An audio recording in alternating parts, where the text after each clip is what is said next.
po jako akawuwo. Wakirigenda naye gyokolera opatikane naye ne bw'aba afuna 10. Abatuuze ku kyalo ky'ewa Bitembe e Kawanda mu ggombolola y'e Nabweru mu disitulikiti y'e Wakiso bwe baguddemu ekyekango bwe bagudde ku mulambo gw'omuvubuka ngattiddwa mu bukambwe.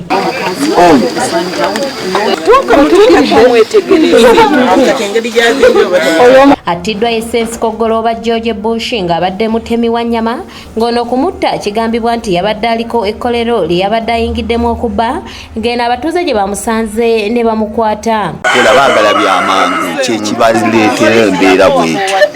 Oyo mwana naye ataalina ebintu alina amayumba olugolaba alina amayumba emakindi olugolaba.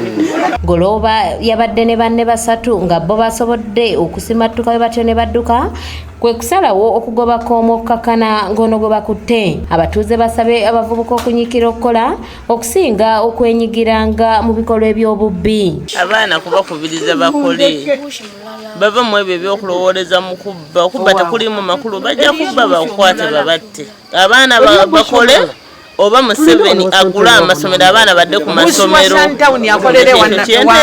Tugulira amasomero abaana baffe babeere ku masomero bwe bakomawo tusobole okuyiyaganya nabo. Amyuka ssentebe w'ekitundu kino Francis Mugisha avumiridde ekikolwa ky'abatuuze kye bakoze eky'okutwalira amateeka mu ngalo. Tuvumirira kino ekikolwa nga kino ekiriko ku kitundu kuno ekyokukwatira amateeka mu ngalo. Omuntu yenna bwe mususpectingako ng'ayina ekizibu oba kya bubbi oba ekintu ekirala muripotinge mu ofiisi za gavumenti mugende ku LC mujje ku LC ewaffe oba mugende ku poliisi naye ekikolwa nga kino ekikoleddwa si kirungi. Fred Atimu nga yatwala poliisi e Kawanda asabye abatuuze okweyambisa amaanyi gaabwe nga bagakozesa ebibagasa okusinga okukagozesanga okutta abantu ng'ate amateeka gasobola okubalamula. Buli omu gavumenti emwetaaga nga bw'ali nga mulamu ng'atambula ng'akola emirimu gye.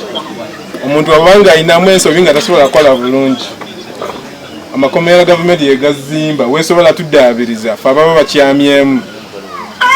Omuntu awanga tegeeko ebyentono tetumuta okumuta si kyekyesookerwako.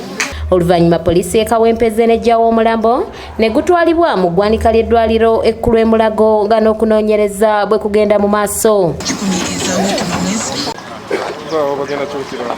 Jess Samuel yakusakidde eggulire lino ku lwa ABS Television. Essomero limukuuma naye wano okubeera ku kyalo nga bazunga buzunzi bye bivaamu kutta kubatta.